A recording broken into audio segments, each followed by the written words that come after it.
So I wanted a break to stretch my legs, and we stopped just outside Caledon on the way to River Sonnet End, and then we came across this.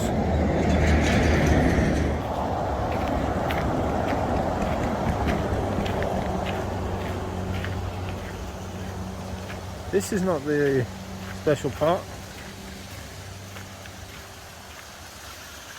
This is.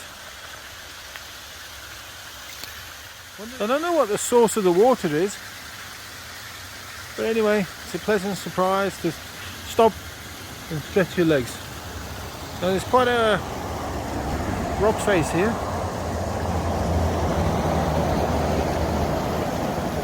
at that. Back down to the waterfall. Lovely. Let me try and zoom this in for you.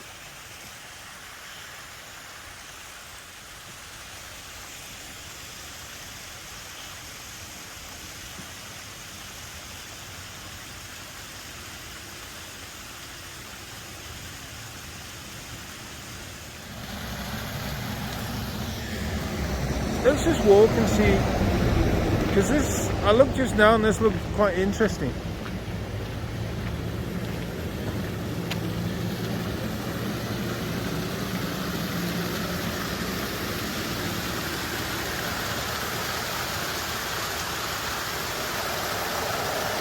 A novel drain with a weir, so it's being fed from over there.